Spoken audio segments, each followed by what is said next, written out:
Welcome to Marriage IQ, the podcast for the intelligent spouse. I'm Dr. Heidi Hastings. And I'm Dr. Scott Hastings.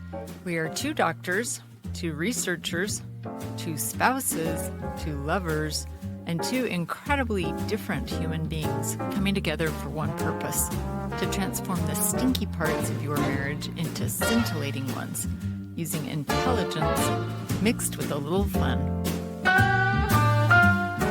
Hello, my dear. Hey, babe. It is so good to see you here today. I am so lucky to be sitting next to you doing what I love to do. Why, thank you, my love. I love discussing the scientific, philosophical, academic, emotional, intimate, and fun parts of marriage with you. I love it too. Nowhere else in the podcast universe will you find all of this put together in our own unique, quirky way. Probably right. This podcast is for all of you, married or not, as we embark on this journey of discovery and adventure toward a life full of intense meaning. In order to create that scintillating meaning we're all desperately searching for, perhaps without even knowing it, actually requires a spouse. Shocking. Yes. Living your best life requires a spouse. So listen on, brave warriors. Oh, you're so strange. Heidi, I'm really nervous today. Why are you so nervous? Ugh. I've been wanting to talk about this topic for a very long time, and I've been putting it off. That's true. I asked you, you even told me that nobody will be interested in this topic, and yet I persisted. So I guess we'll see by our numbers on this episode whether I was right or whether you were right. I guess, yeah. You finally gave in to me. We'll see. By the way, just so our listeners know, every other week we take turns deciding what the topic's going to be. And this is Scott's week. And we both have flops and we both have successes, so we'll see. Bail me out here, folks. There's a real risk going into today. You're going to have to not stop after 2 minutes. We may lose a lot of listeners. Today, we're talking about the M word because I don't want to tell you right now because you'll just turn it off.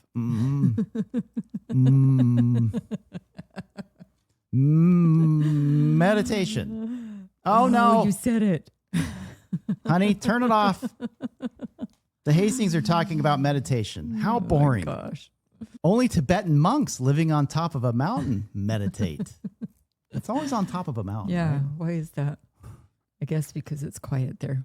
Not me, not us. Nope. Boring. Turn it off. What else is on? Well, I don't know. That's kind of the reaction that we had to begin with. We're going to be honest about that. We did have that reaction, yeah. didn't we? About 10 years ago, our oldest daughter came to us and said, Mom, Oprah and Deepak Chopra, who you'd been to a conference that he did at the very, very beginning of our marriage, are having a meditation challenge. And if you listen for so many days to their content, then they're making promises that it's going to really impact your life in positive ways. And so she said she'd been doing it for a little while and she wanted us to do it. So we thought we'd humor her, did it a couple of times. And it's like, I have to sit still for this long without moving. There's no possible way. We tried, and Deepak Chopra, he'd do these mantras and the bowl with the sound. And I was like, this is kind of strange. And the meditations we do now are nothing like those original ones, but it seemed strange, and I had a hard time keeping my brain focused. It'd be 10 seconds, and then my brain's off thinking about something else. It was really hard. Ultimately, it was a little bit strange, but at the end of the challenge, we felt enough benefit from it to keep going and try different kinds of meditation. You know, it's funny. I don't think our daughter, Cassidy, meditates at all now. I don't think she still does, but she's the one that got us But into we it. do. Not only do we do that, it is an integral, it's a very fundamentally necessary part of our lives.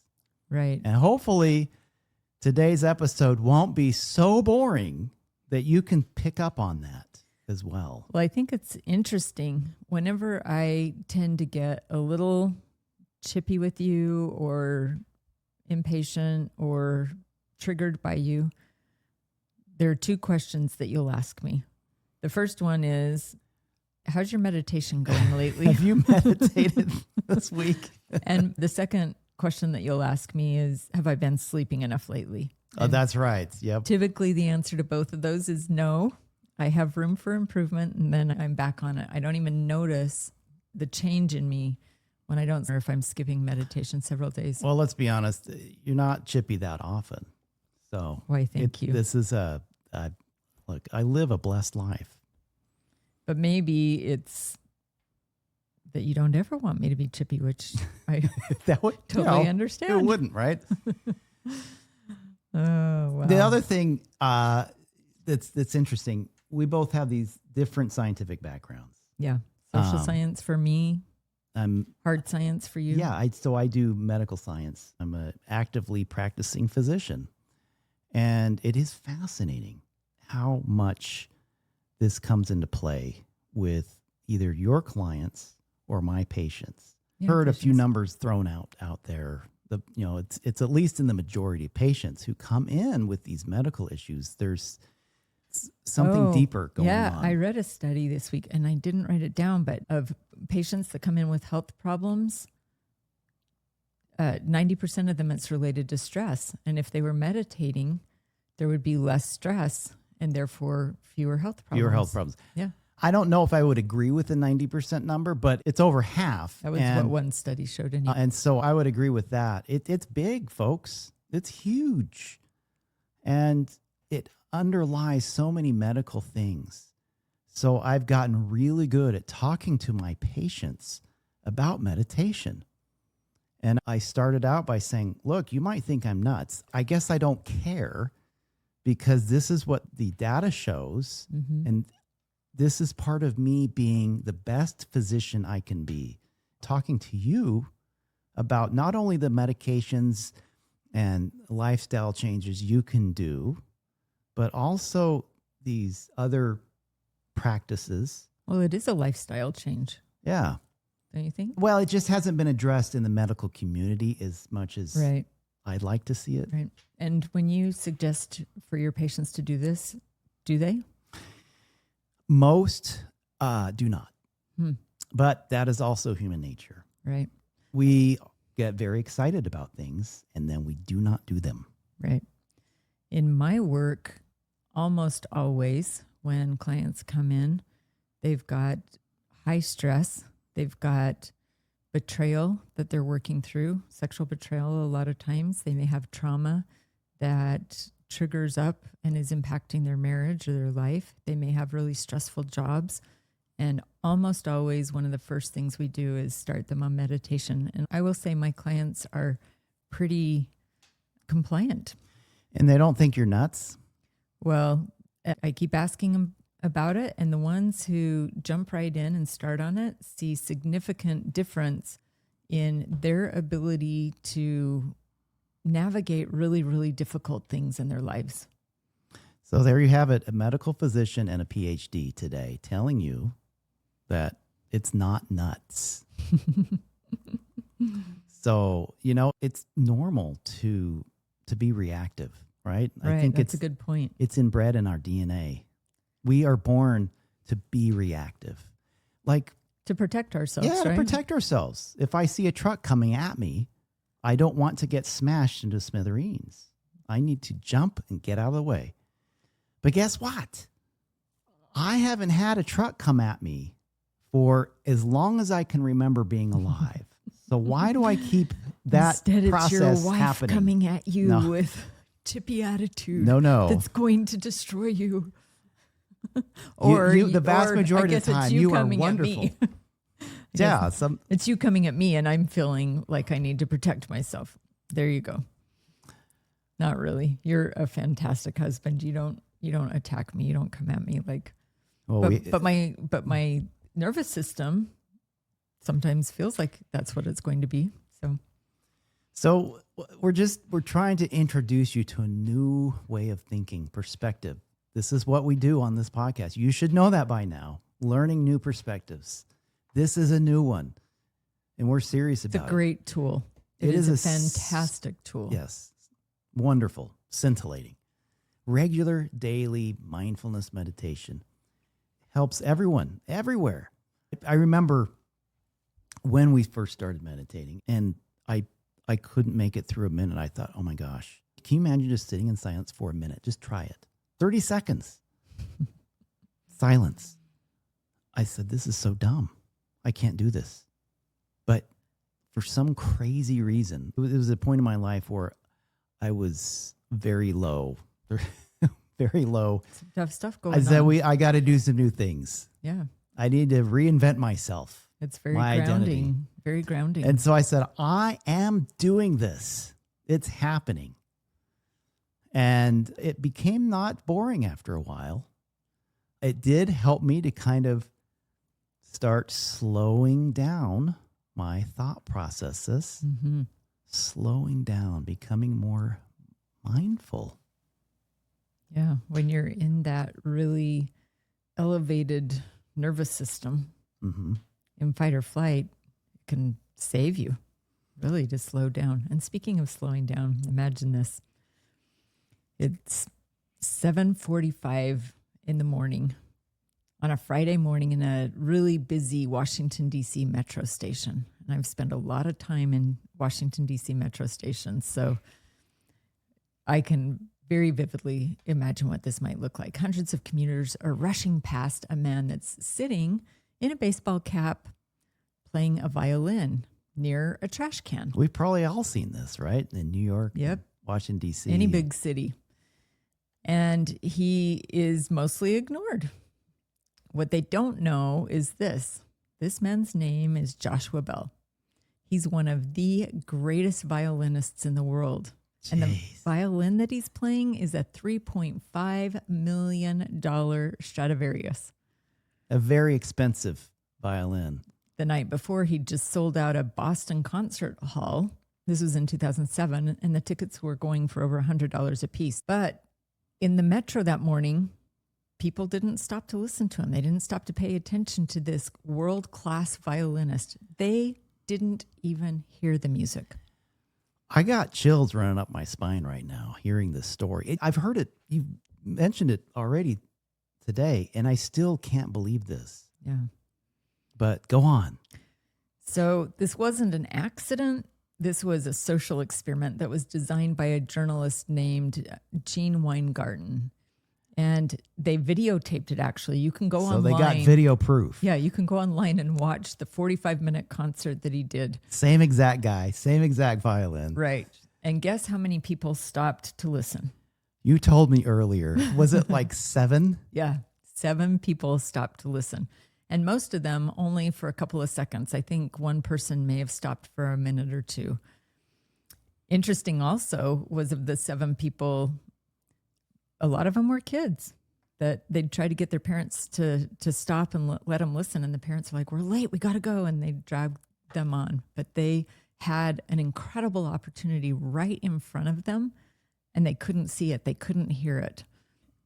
Oh, and I think he got like $40 in tips that day. $40 busking. One of them was a $20 bill from somebody who actually did recognize who he was. Him from the night before. But what the social experiment revealed is something very hauntingly human, and that is Hauntingly human. I love that. how often do we miss beauty and depth and connection simply because we're too busy or too distracted or too hurried to even notice? And how often is that beauty, that depth, and that connection with our spouse? How often does it completely go over our heads to notice the things they do that are beautiful or to connect deeply with them? This reminds me of a song. Oh, sing it, please. Well, I can't sing it. I would not do it justice. If you've ever heard of the singer Sissel. Oh, yeah. Yep. We got to put this. Sissel. I think that's how you spell her name. We'll put a link in the description. She sings this song called Slow Down. And I kid you not, you will be transformed and Incredible. transported to another world when you hear this song. It's Go look it up on incredible. Spotify, whatever. Yeah. We'll put a link to it. Slow Down by Sissel. Anyway, go So ahead. incredible. I just thought of that. No, I appreciate you sharing that. And that's what we need to do quite often to connect more deeply in our marriages with our spouse and to notice their value, their depth, their beauty. So today we're going to talk about how to do that.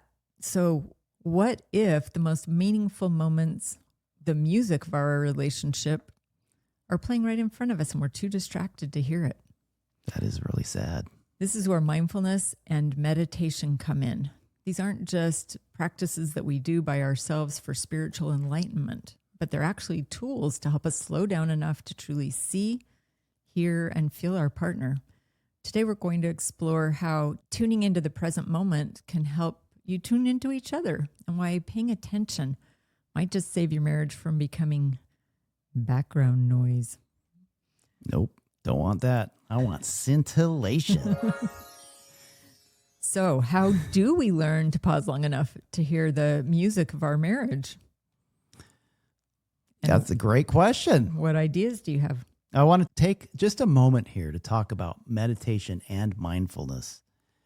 You know, I was confused about these terms, and I want to maybe be upfront because definitions are good to know when you are trying to learn about something, right? Mm-hmm. They are not interchangeable.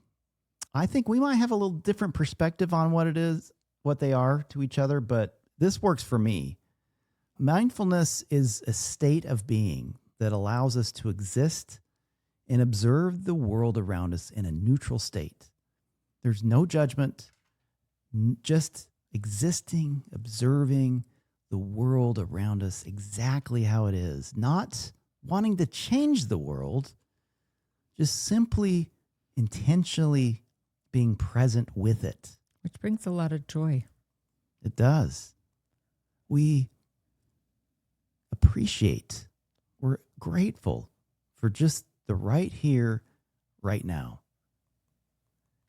Meditation, on the other hand, is the practice of becoming mindful. In other words, this is the outgrowth. yeah, the mindfulness is the result of the practice Of meditation. of meditation. All right. So like in that. other words, meditation is like being happy in the moment. Mindfulness is like living in a state of joy. It's a So state just of being. deeper, or the outgrowth of, yeah. In the movie The Karate Kid, yes, 1984, in case you're wondering. The Karate Kid, one of the most instrumental movies of my lifetime. I didn't know that. I quote a lot. I'm surprised I haven't brought it up until now. It's so funny that On you this talk so podcast. much about movies because we hardly ever watch movies. Well, they're once very a week. they're very impressionable on my mind. Only the good ones. And I sleep through them because they help me rest. So in this movie, Daniel gets beat up by Johnny at school, and they're both in a karate club. And Daniel doesn't like that. He's skinny, scrawny. He doesn't want to get beat up anymore. So he finds this old sage, Mr. Miyagi, who I guess back in the day he kicked like serious butt in the karate world, Oh, really? evidently. And so Mr. Miyagi took him on, to be a student. And so Daniel's all excited because he wants to learn all these slick moves. He wants to be a karate master so he can kick butt on the bully Johnny. But instead, Mr. Miyagi just has Daniel washing a bunch of old cars. Wax and on? Waxing them. Wax off. Washing and waxing. He shows him how to wax on, wax off. This is dumb. This is stupid. I'm not learning anything. That's what Daniel was thinking.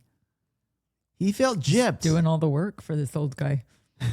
Until he got to the tournament, the karate tournament. And of course, the two left in the tournament were Daniel and the bully, Johnny, of course. Of course. They were in the final tournament. And this is where Daniel finally realized the deeper meaning to waxing on and waxing off. And we know the rest of the story, right? I don't think it should be a spoiler alert, but Daniel creamed the guy and he won the tournament. And it's because of Mr. Miyagi teaching him about waxing on and waxing off. Very otherwise boring and just stupid things you might think it is. That's what meditation is. But for your brain. It's waxing on and waxing off every day. The exercise of Move past the this is boring, this is dumb, this is stupid. Everyone goes through that. They all do. We all do. Mm-hmm. But keep going. Mindfulness is like the end result of kicking butt at the karate tournament. So there are multiple types of meditation. Mm-hmm. Today, we're going to focus on mindfulness meditation. That's probably the most common one people refer to here in the U.S. And also loving kindness meditation. Mm-hmm. This is kind of newer for me, but I really like some of the things that I've learned about that. So with mindfulness meditation, there's a few different definitions out there, but it usually involves sitting quietly, just alone, finding an anchor, something to focus on. Usually it's going to be your breath because we all need to breathe. So we focus on something rhythmic. That's for me, that's my breath every day. Sometimes for me, I'll focus on my chest moving with my breath or my stomach moving with my breath. If I'm having a harder time focusing, that's a little bigger movement, but any of those work. So I set a timer for 20 minutes and I sit there in the dark, quiet morning, and I start breathing and I feel that breath nice and slow, holding it and then out. Maybe around 6 to 8 breaths a minute, somewhere around there. And just trying to focus on that. For me, I practice that kind of meditation also. Tried to bump it up to 30 minutes, which was really helpful. But when things get busy, it's more like 10. But a new kind of mindfulness meditation that I've been trying lately is a walking meditation where I will pay attention to my breath, but I'll also pay attention to my feet, feeling my feet hit the sidewalk. Yeah. The rhythm of that. And that's been really interesting since the weather's been really nice lately. So this other type of meditation, loving kindness, how would you explain that? Well, let me share some research by Dr. Shauna Shapiro that tells about that a little bit and gives us some background on what's so helpful about it. Her research shows that meditation is the primary practice that, like you said, cultivates mindfulness, helps mindfulness grow, and that mindfulness actually changes the brain, especially when paired with self-compassion. And I read that it actually helps create gray matter, which is the part of our brain that is related to cognition and aging. Here's a study. How meditation affects the gray matter of the brain. Yeah. By David Hamilton, PhD. Thank you for bringing that up. So here's a breakdown of how meditation plays into her research findings. First of all, she found that meditation changes the brain through neuroplasticity. So our brains are plastic. We can't just say, this is just the way I am. No. Our brains, even if we've had traumatic brain injuries, can change and grow and adapt.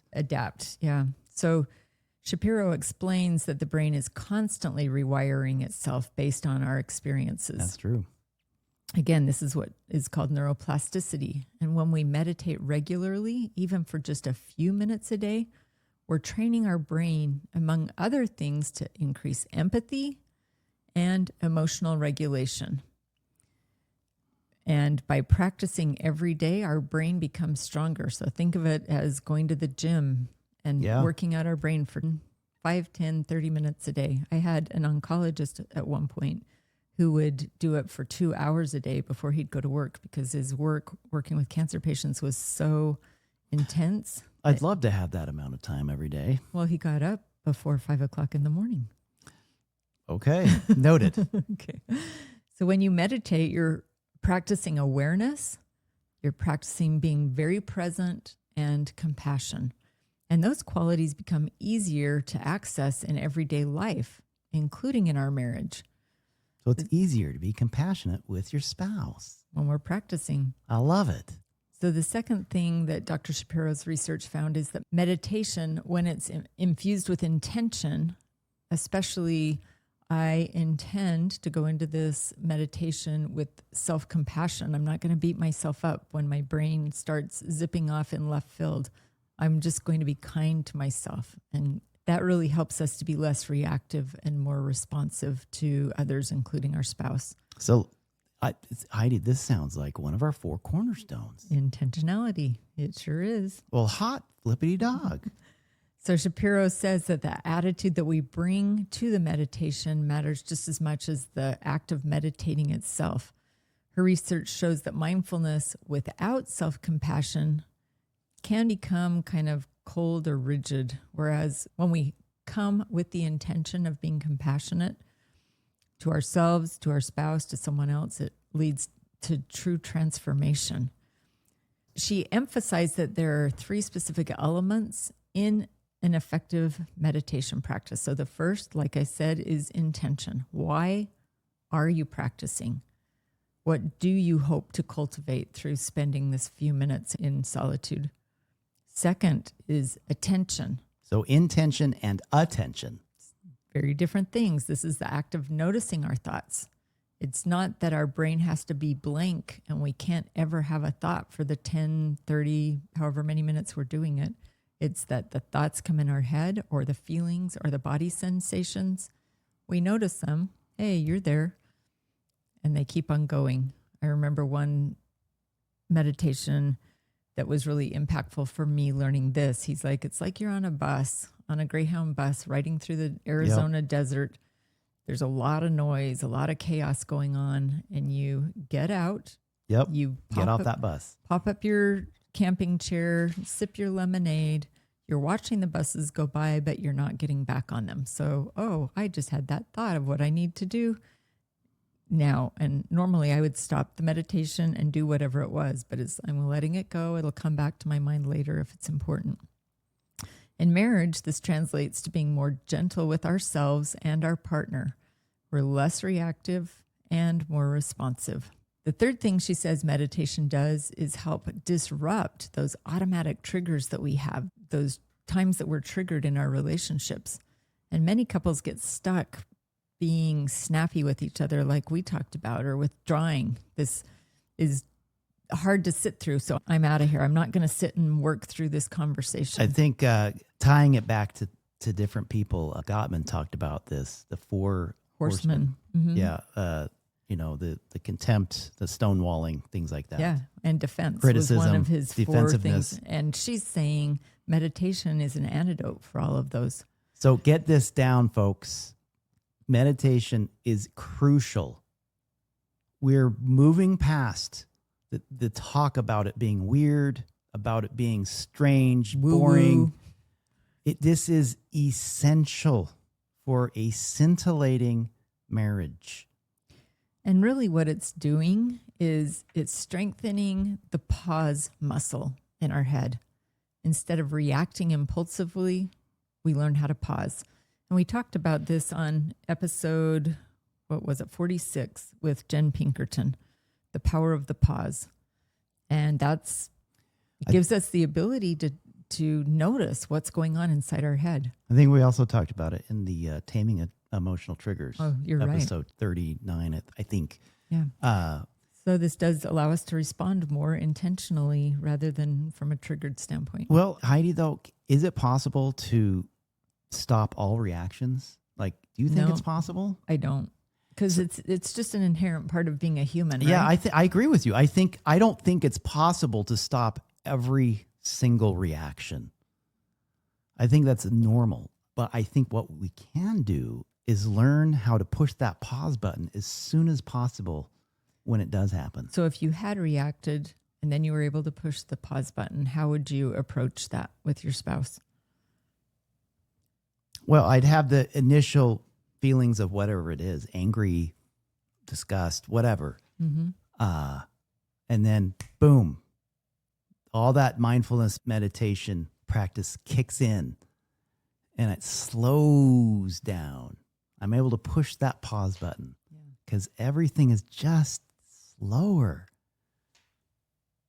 And once I push pause, then I can repair. You can be more emotionally regulated, repair whatever it is in the relationship. Let me give you a little sample of what a loving kindness meditation might look like. Okay. Here, for this example, let's say you just do this for 5 minutes a couple of times a week. And even doing it that little will have some effect on building gray matter, on learning to pause. So you're talking about, I just want to clarify, we're talking about the loving kindness meditation, not the mindfulness meditation. Right. So this one, instead of just being quiet and being aware of your breath, this one, you're going to sit usually cross-legged, or it could even be in a chair with your feet flat on the ground, with your eyes closed. Again, deep breaths in and out. And then you're going to just repeat some mantras to yourself every few seconds. You're going to say, and this is just a possibility of what you would say, but something like this. May I be kind to myself. Breathe in and out a few times. May my partner feel loved and supported by me. May we grow in understanding and connection.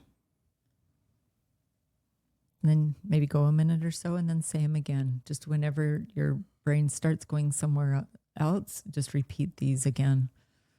So during this time, you're visualizing your partner. You may take a deep breath in and then breathe out kindness toward them. So here's why this really does work. Loving kindness activates positive emotional circuits in the brain. Just by taking that deep breath and having those thoughts. Right. Dr. Shapiro found in her research that it increases empathy and forgiveness. And it's especially helpful when we're stuck in a moment of frustration or resentment. And I like how we're kind of projecting, visualizing on our spouse, how wonderful they are. And if you're really triggered by the news, do the exact same thing with love and compassion towards the world. Hey, Scott, what would you think about cutting this episode in half and giving people just a shorter episode to listen to today? Chop it up into smaller bites. I like that idea. And then they can listen to the rest of it on Friday. That sound good? Sounds great. Okay, everybody, we're going to cut it here and appreciate you spending this time with us. Hope you'll join us on Friday for the rest of this episode. And we'll see you next time on Marriage IQ.